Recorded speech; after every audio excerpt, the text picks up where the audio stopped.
മസ്തകത്തിൽ മുറിവേറ്റ അതിരപ്പള്ളിയിലെ ആനയെ വിദഗ്ധ ചികിത്സയ്ക്കായി കോടനാട്ടേക്ക് എത്തിച്ചു. ഇന്ന് രാവിലെയാണ് ആനയെ മയക്കുവെടി വെച്ചത്. ആന ആരോഗ്യവാനാണെങ്കിലേ ദൗത്യം പൂർണ്ണ വിജയമെന്ന് ഉറപ്പിക്കാനാകൂ എന്ന് ഡോക്ടർ അരുൺ സഖറിയ പറഞ്ഞു. 1.5 മാസത്തോളം ചികിത്സ വേണ്ടിവരുമെന്നും ഡോക്ടർ പറഞ്ഞു. പൂർണ്ണമായും വിജയിച്ചെന്ന് പറയാൻ പറ്റില്ല. ആന സുഖമായി കഴിഞ്ഞാൽ മാത്രമേ നമുക്ക് പൂർണ്ണമായി ഇതായെന്ന് പറയാൻ പറ്റുള്ളൂ. അപ്പം നമുക്ക് വളരെ സക്സസ്ഫുൾ ആയിട്ട് നമ്മൾ മയക്കുവെടി വെച്ചു, ലോഡ് ചെയ്തു, കൊണ്ടുവരാൻ പറ്റി, കയറ്റി ട്രീറ്റ്മെൻറ്റ് ചെയ്തു. ഇതൊരു എല്ലാവിധ ട്രീറ്റ്മെൻറ്റും ചെയ്തു. ഇതിന് കണ്ടിന്യൂ ചെയ്യണം. അപ്പോൾ മുറിവ് ആഴത്തിലുള്ള വലിയൊരു മുറിവാണ്. അപ്പോൾ അതിൻ്റെ പഴുപ്പുണ്ട്, അതിൻ്റെ സെപ്റ്റിസീമിയ എന്ന കണ്ടീഷനുണ്ട് ആനയ്ക്കുണ്ട്. അപ്പോൾ അത് ഇത് ചെയ്യാനുള്ള മരുന്നൊക്കെ കൊടുത്തു. ഇനി കണ്ടിന്യൂസ് ആയിട്ട് ഒരു 1.5 മാസം കണ്ടിന്യൂസ് ആയിട്ട് ട്രീറ്റ് ചെയ്യേണ്ടി വരും. ഇപ്പോൾ തിയോഫിൻ വിശദാംശങ്ങളുമായി ചേരുകയാണ്. തിയോഫിൻ, രാവിലെയാണ് മയക്കുവെടി വെച്ചത്, അതിനുശേഷം ആനയെ കോടനാട്ടെ കേന്ദ്രത്തിലേക്ക് മാറ്റിയല്ലേ?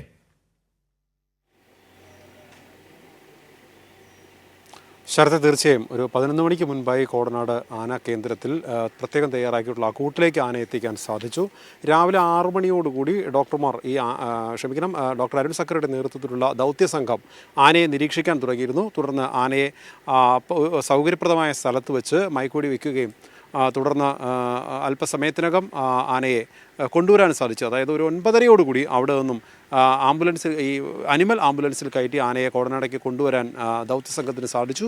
എല്ലാ ഘട്ടങ്ങളും വളരെ ഒരുപക്ഷെ അനുകൂലമായ രീതിയിലായിരുന്നു സാഹചര്യങ്ങൾ ഒത്തുവന്നത്. ഇതിനിടെ ആന മയക്കുവെടി ഏറ്റ ശേഷം ഒന്ന് ചെരിഞ്ഞു വീണെങ്കിലും ആ വീഴ്ച കൂടി അത് ഗുണകരമായി എന്നാണ് ഡോക്ടർ അരുൺ സഖറിയ പറഞ്ഞത്. കാരണം ആന ചെരിഞ്ഞു വീണതുകൊണ്ട് മയങ്ങി കിടക്കുക കൂടിയായിരുന്നു. അതുകൊണ്ടുകൂടി ഈ ആനയെ ഇവിടെ കൊണ്ടുവന്ന ശേഷമായിരുന്നു മരുന്ന് വയ്ക്കാൻ ഇവർ തീരുമാനിച്ചിരുന്നത്.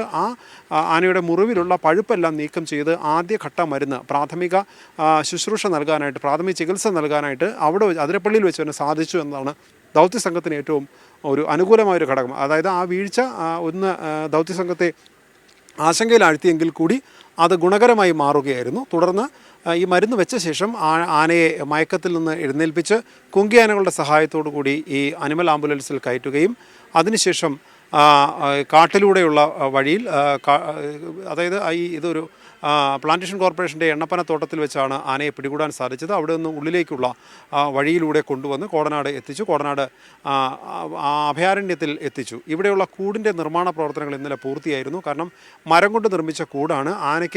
ആന എന്തെങ്കിലും കാരണവശാൽ അല്പം ഒരു അക്രമ സ്വഭാവം കാണിച്ചാൽ പോലും ആനയ്ക്ക് ക്ഷതമേൽക്കാൻ പാടില്ല. അതുകൊണ്ട് യൂക്കാലിപ്സ് മരത്തിൻ്റെ തടി കൊണ്ടാണ് കൂട് നിർമ്മിക്കുന്നത്. യൂക്കാലി മരത്തിൻ്റെ പ്രത്യേകത, അതിന് വക്കും ശിഖരങ്ങളൊന്നും ഉണ്ടാകില്ല, ഉരുണ്ട തടിയാണ്. അങ്ങനെ കൃത്യമായി വളരെ ഉരുണ്ട തടി തന്നെ നോക്കി മൂന്നാറിൽ നിന്നും തിരഞ്ഞെടുത്ത മരങ്ങൾ മാർക്ക് ചെയ്ത് അത് മുറിച്ച് ഇവിടെ എത്തിച്ചാണ് ഈ കൂട് നിർമ്മിച്ചത്. നിർമ്മാണം ഇന്നലെ വൈകുന്നേരത്തോടുകൂടി പൂർത്തിയായിരുന്നു. അതോടെയാണ് ആ കൃത്യമായ ആസൂത്രണത്തിൽ തന്നെയായിരുന്നു കാര്യങ്ങൾ നടന്നു പോയിരുന്നത്.